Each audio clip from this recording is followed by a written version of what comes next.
The Rockwall Herald banner has a new editor, but is misinformation going to continue? It's time for some straight talk, McLendon-Chisholm. I'm Bunker Bob, and this is the Bunker Bob Show.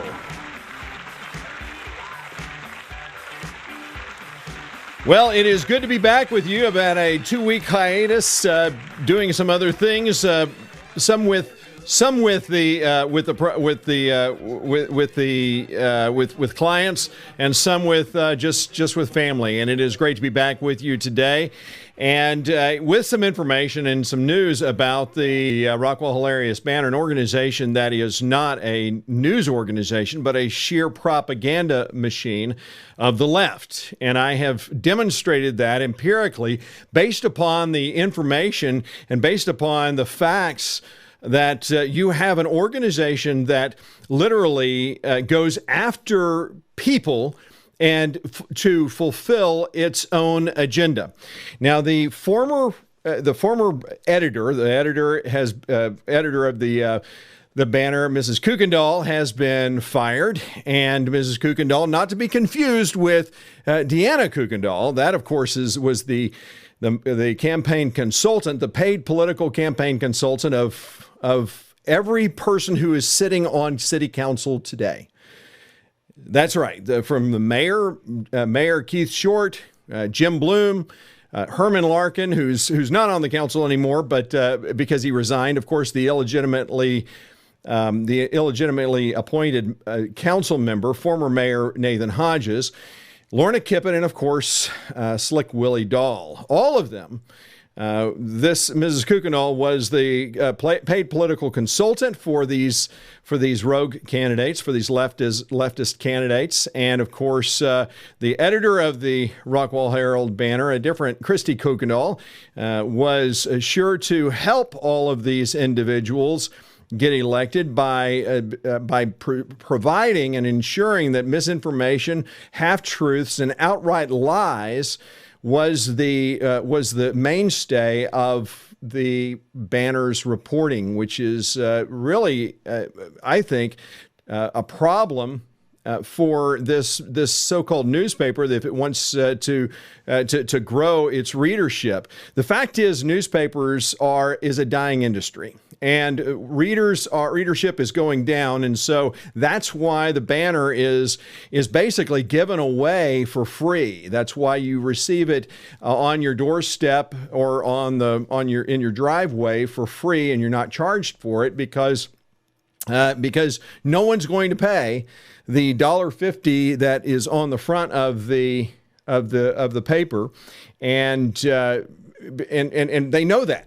And so they basically are driving, they're trying to stay liquid by becoming basically a vehicle for advertising. So advertisers are key to the success and the longevity and the ongoing ability of newspapers to continue to report the news. One of the criticisms that I have of the Texas government is the requirement of cities and counties to have to post an announcement about whatever action the council or the county commissioners are going to be taking. And typically in a city like ours, there's only one choice that a city has, and basically the taxpayers are essentially funding these newspapers. So if you look inside the newspaper, you will see an entire spread of nothing but announcements from cities because it's required by law. Anytime a meeting is about to happen, anytime certain issues are going to be undertaken, they have to be posted in a newspaper. I think that's a problem, and I oppose that this taxpayer support of private companies. So the Rockwall Hilarious banner, the only way for it to stay liquid is to sell advertisements. And as you know, there's not a lot of businesses in and around this area, but what they have going for them is the ability to take a paper to a business owner and open it up and say, look, the citizens of Rockwall County are getting this paper and they're getting it for free. And so this advertisement is going to be going to this many people. And the bigger the reach of the paper, obviously, the better it is for the paper, because they can charge a little more for each person coming in, which is why the Banner has been such an advocate for the liberal left in our city, to basically further the liberal agenda of people like Mike Donegan and Gary Moody, these former mayors who want to grow and expand the size and scope of government by increasing the number of people and the number of homes that are in our city. And that includes, of course, the Sonoma Verde development, the Triple Creek development that was part of that is owned by a good friend of Donegan and Moody, and so they want to help their friends out and make probably a few dollars behind the scenes as well, to the detriment of the citizens of McLendon-Chisholm, even though our city has a standard of 1.5 acre minimum per home site. Sonoma Verde and Triple Creek, both of these developments, Triple Creek, 1,876 homes on around 1,600 acres, and Sonoma Verde, which is 1,100 homes on roughly 500 acres.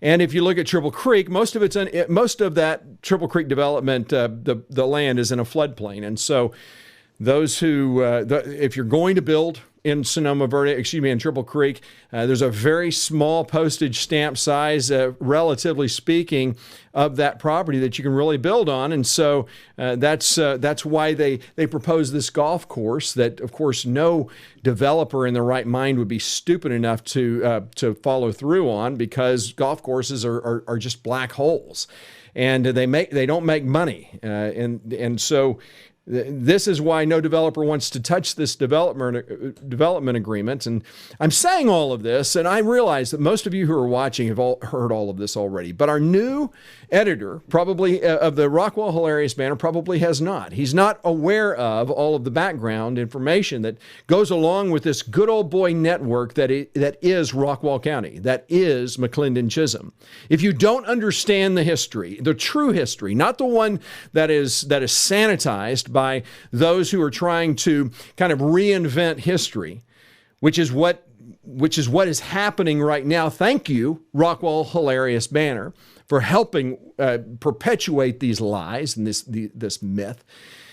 This is for the benefit, hopefully, that the new editor will start and new reporters will start paying attention to. Of course, Landon Fisher, the former leftist propagandist of the Banner, the so-called reporter, a guy who literally reports on a candidate forum. And remember, Rockwall County votes 87% Trump, right? 87% Republican voters. McLendon-Chisholm, 93% Republican.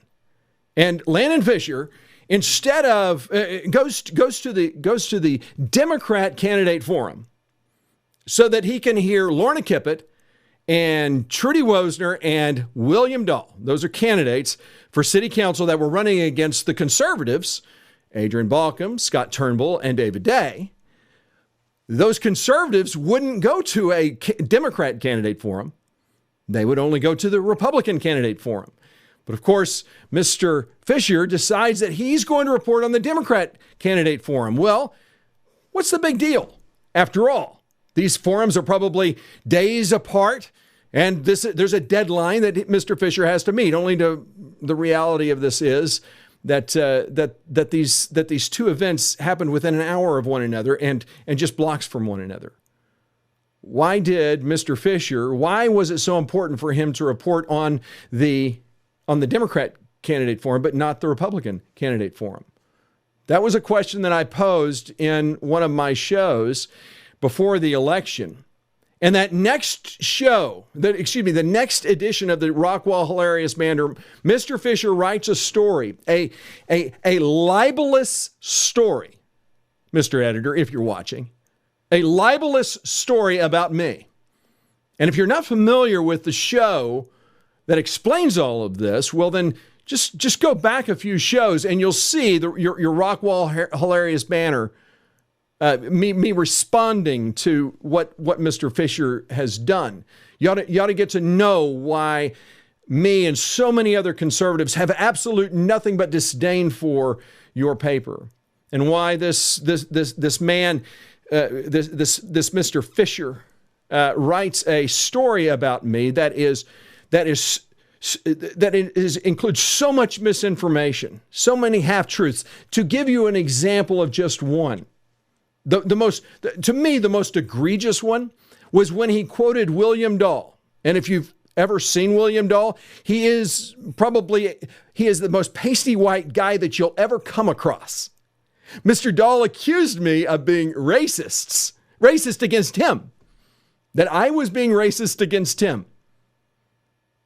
Now, you should go back and figure out how that's even possible and what I was talking about, because in context, you'll realize what a stupid comment that was and how there was no other intent but to besmirch my name, but to demonize me, which is interesting because the image that Mr. Fisher chose to use in the paper happened to be the very picture that I highlighted in the knife-wielding man video. Mr. Editor, if you've never seen the knife-wielding man video, you ought to watch that.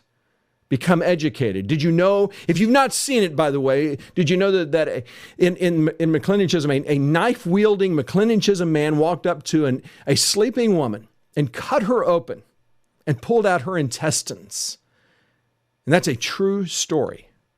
And the irony is, he's done it before. He's never been prosecuted.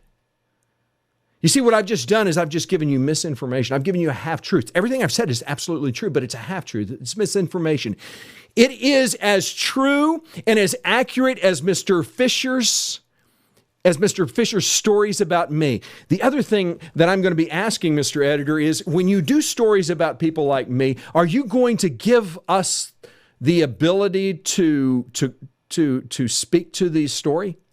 Are you going to ask us for a response? Because when I was mayor, when Mr. Fisher came on board, never once did he call me for comment about anything.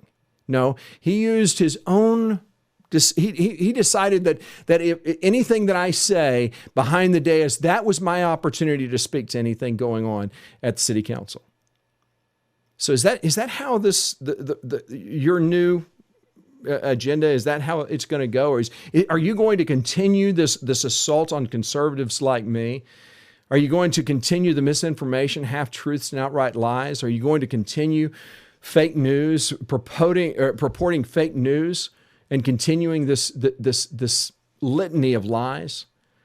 Because I don't know. You know, what's interesting is, as much as Mr. Fisher and as much as Mrs. Kuykendall tried to destroy me and besmirch my name and to try and vilify me, as much as they tried to do that, it's interesting because my viewership is growing. My subscribers are growing. The people who watch are growing.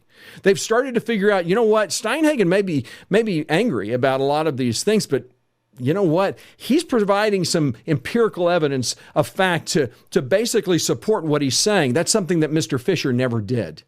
It was all conjecture and innuendo. You know what, Mr. Editor? I wanted to I wonder if you're aware that Mr. Fisher came and talked to the mayor pro tem and I in my office, in the mayoral office. And I wonder if you're aware that when we talked to him, I even said to him, it appears as though you're writing about smoke in hopes that there's a fire. And his response to me and his response to Mr. Orchard was, well, if someone makes an accusation, it's newsworthy. I said, if someone makes an accusation, even if it's baseless, he said, well, yeah, you're an elected official. Is that how the Rockwall Hilarious banner is going to continue its pursuit of quote unquote truth? You know, it's interesting that is an important distinction there. The the focus of truth, because I don't believe that that newspapers, I don't believe it's your job to identify what is true. Your job is to identify what is verifiable fact and provide both sides, a balanced view of both sides. And that's what people like me who are conservatives, that's what we're looking for. You know why Rush Limbaugh and Sean Hannity and Steven Crowder and Ben Shapiro, do you know why they're so successful? Why their viewership, why their listeners, do you know why they're growing and expanding? It's not because they are one-sided in their approach to things. No, it's because they present both sides. That's what's so interesting. That's what's so interesting about a study that was just done on Rush Limbaugh, and I found it fascinating that the person writing the story and doing the research came to this conclusion because the person writing it is not a conservative. But they realized something that was true for Rush Limbaugh, but that wasn't true for the rest of the media, and that is that Rush provides both sides of a story.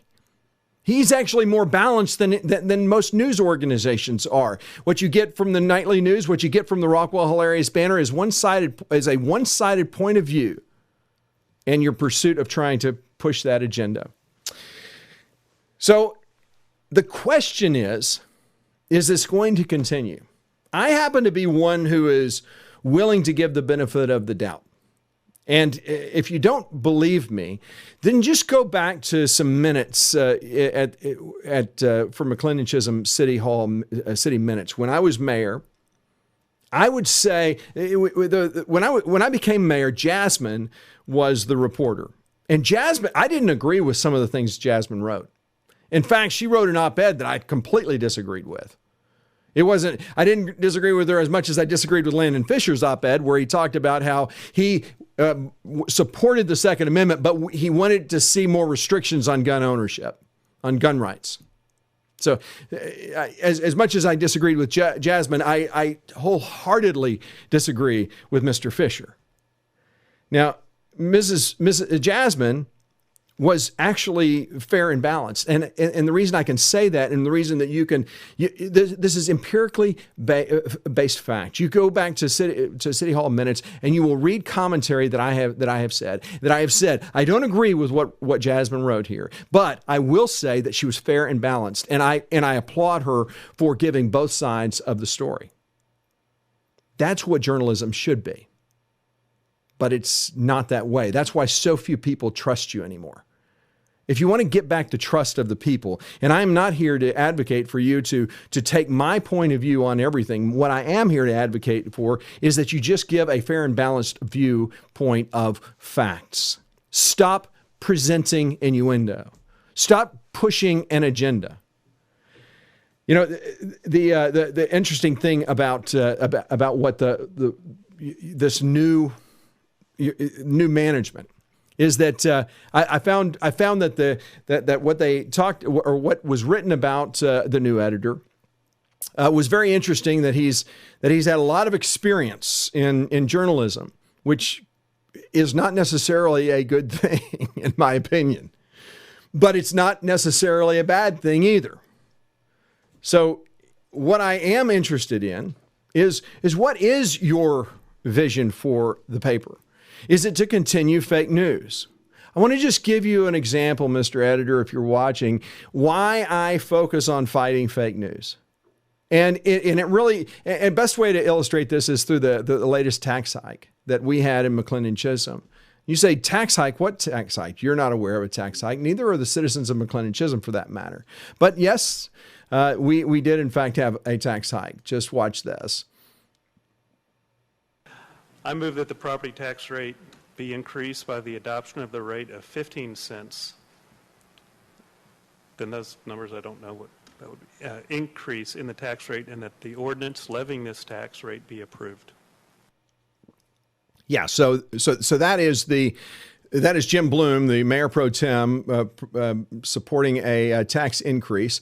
Of course, you have Lorna Kippett, who campaigned to keep our taxes low. She voted for this. Her husband, Mark Kippett, advocated for an even higher tax rate increase to 16.5 cents.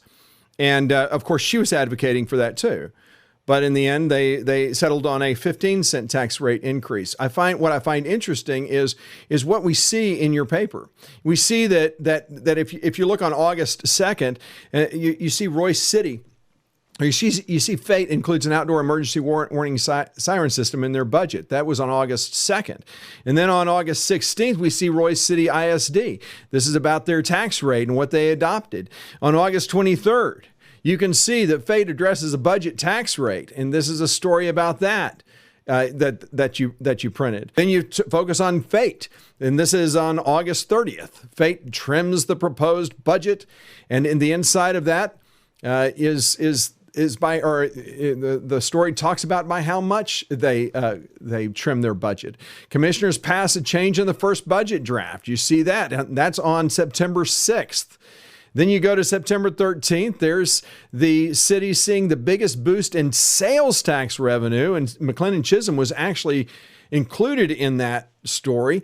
And then you talk about on September 20th, the county conducts final hearing on the proposed budget. Of course, this proposed budget included massive pay hike for the county commissioners. It kind of begs the question, why didn't the Herald Banner report or Hilarious Banner report on anything about the tax rate of McLendon-Chisholm? It was raised. I'm talking specifically to the new editor of the Rockwell Hilarious Banner. I want you to hear the fact that citizens in McLendon-Chisholm are starting to turn you off because you're not reporting about these things. What about the fleecing of Texas taxpayers? You know that's what's happening right now in McLendon-Chisholm. See, the city of McLendon-Chisholm is going to be building a $4.5 million fire station. $4.5 million fire station. Now, I want to ask yourself this, Mr. Editor. There's 2,500 people in the city of McLendon-Chisholm. Why are we building a $4.5 million fire station? Why is that? Well, listen to what the mayor has to say about that. This station will serve the city for many years and will not cost taxpayers anything to build. However, the station will not have adequate personnel for 24/7 fire operations without an increase in revenue for when the SAFER grants expire. Yeah, so did you notice what the mayor said? It will not cost taxpayers anything. That, of course, is a complete and utter lie. It costs taxpayers $4.5 million. It costs taxpayers of Texas $4.5 million. You see, the road expansion in 205 is taking away the current little fire station that we have. And the state of Texas is willing to pay $4.5 million for a massive fire station that we cannot, as the mayor already said, we can't staff it. So we're going to need to staff it. So we're going to build this big fire station for 2,500 people. For 2,500 people, we're going to build this massive fire station.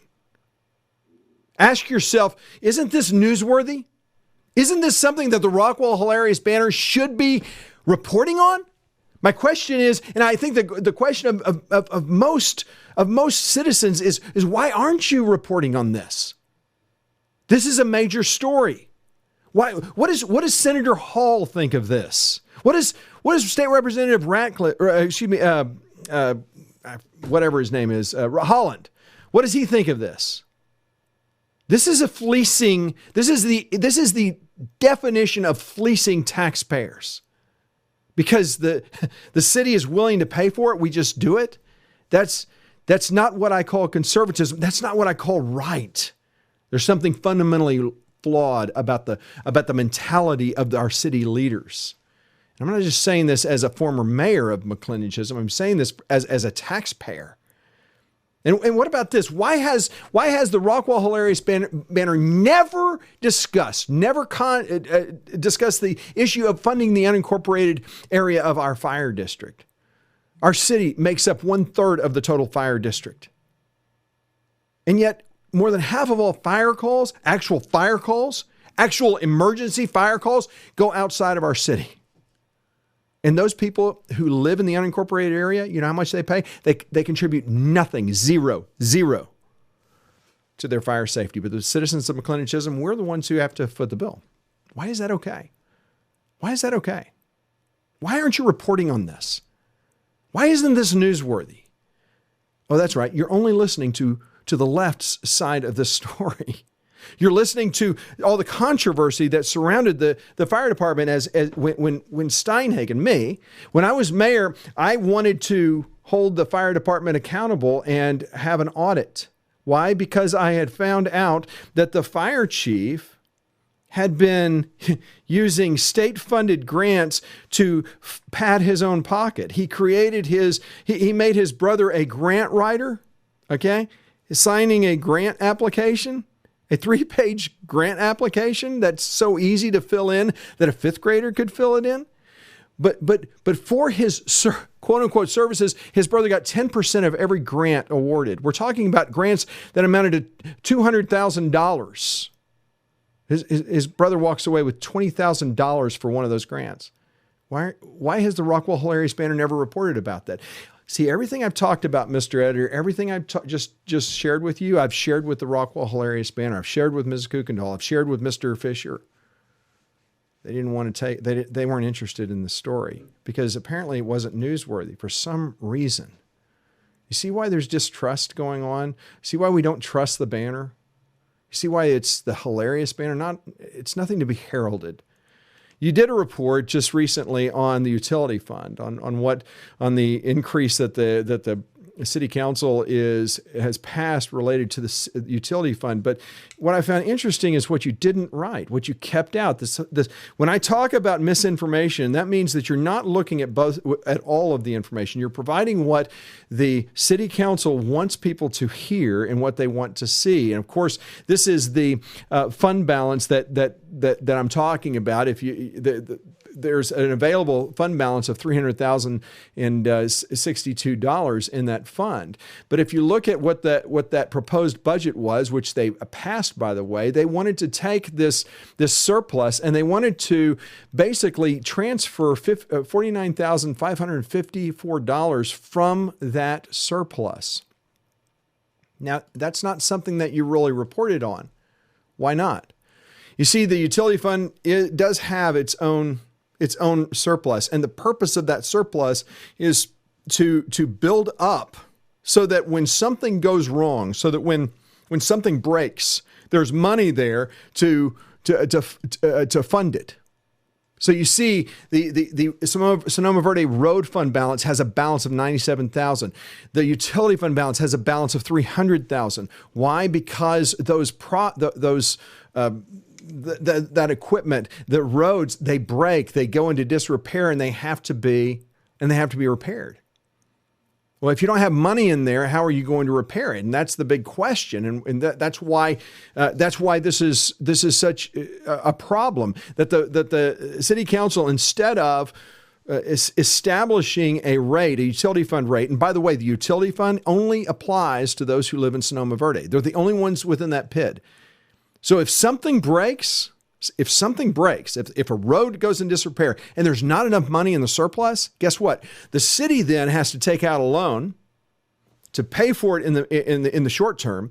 And on that next tax bill, every citizen that lives in Sonoma Verde, on that next tax bill, guess what they get?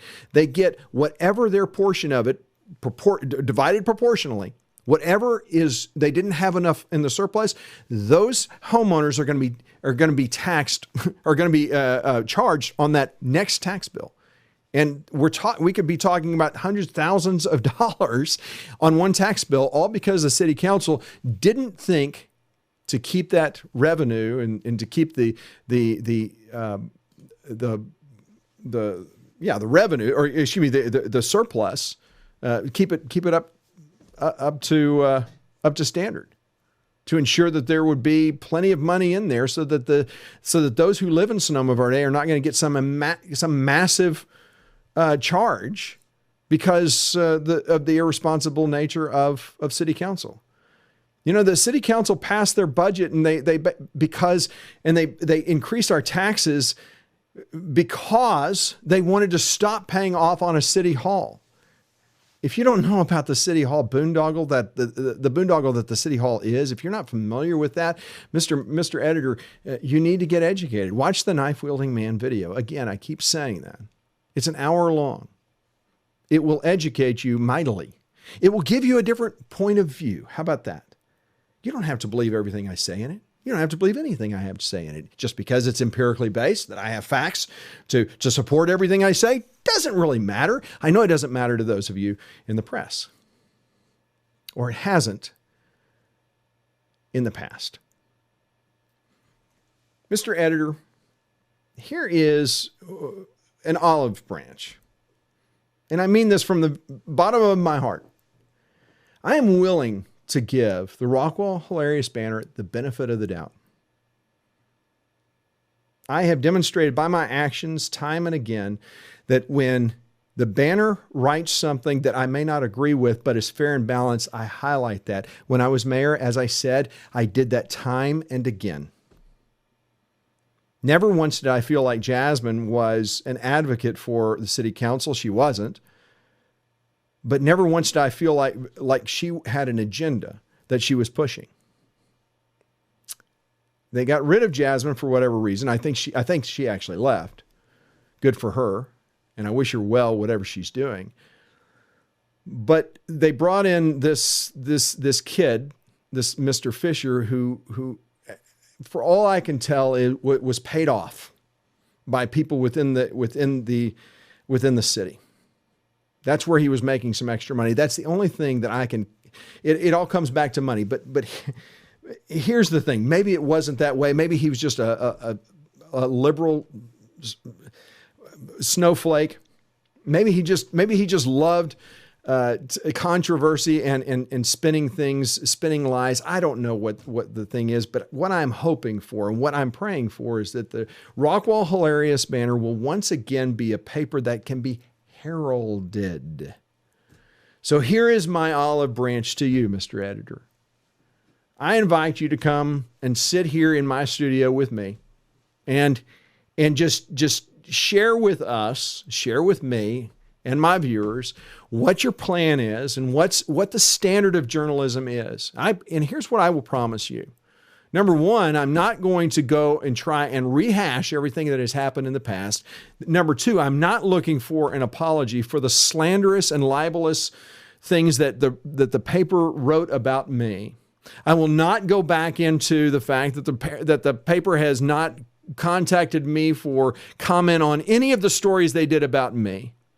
I'm not going to do that. The past is the past. I'm willing to look forward to the future. I'm not going to set up some gotcha scenario either. I'm literally going to ask, what is your vision? What's important to you about journalism? And what is your hope for the paper and how it can serve our community? I want nothing more than to support what the banner is doing. Now, you can believe me or you can just think I'm a bold-faced liar. The only difference is there is no evidence of fact, none, zero, that supports that kind of notion, that I am in fact a crazed liar. There's plenty of evidence that I have demonstrated on this show time and again that that's not the case with many of the people who are leading our city and who are behind the scenes pushing the buttons of those who lead our city. I'm not asking you or inviting you to this show to try and get you to say something or come on my side or become a part of the Bunker Bob following. Not at all. I just simply want to give you an opportunity to share what your vision is and to give you an opportunity to share with my viewers and those who are in McLendon-Chisholm. Remember, we got 2,500 people. I think I have around 900 subscribers. I realize the city of McLendon-Chisholm is probably the most insignificant group of people that the banner has. I mean, we're an incredibly small city. And if you don't want to come on my show, that's fine. Well, I'll judge you based upon your actions, but this is an open invitation. You ever want to take it? I'll have a chair here waiting for you. And we will, I can assure you one thing. You will leave here with an understanding that I am not an angry guy who has it in for the banner. I am a citizen that is deeply concerned with the size and scope of our government and the vision that our new leaders had. So ball's in your court, Mr. Editor.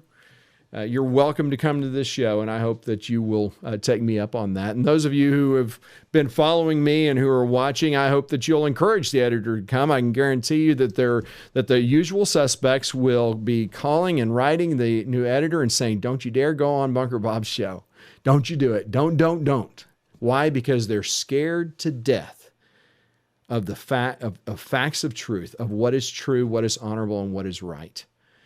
That is the one thing that I uphold, that I have held for ever since I've gotten into city politics, is that everything I do should be true, honorable, and right. Mr. Editor, I understand you're a United States Marine. Semper Fi. Thank you for your service to our country. Never once have I dishonored or disrespected anyone in military service who has served our military. With that is one of the reasons I'm inviting you on the show, because I have always found, until I came to McLendon-Chisholm, I have always found that veterans were honorable men. But then I met people like Mark Kippett and Mike Donegan, and I learned that that's just not true. And it's sad. But I believe that you probably are an honorable man. And I hope that you'll take me up on my offer. So for those of you who are new to the show, I hope that you'll consider subscribing. It gives you the opportunity to know when I'm doing a show and when one has been completed, so you can watch me live or come back and watch what comes after. I'm going to try to do a show in a little bit later today, before tonight's city council meeting, to keep you up to date on what's about to happen tonight at city council meeting and what happened at the last council meeting. There's some things that you're probably going to want to know about. So thank you for being with me today. I hope that you have a great day, and I look forward to being with you next time. And so hopefully we'll see you next time. And if not next time, then the next. So anyway, we'll see you next time. Have a great day. Thanks again.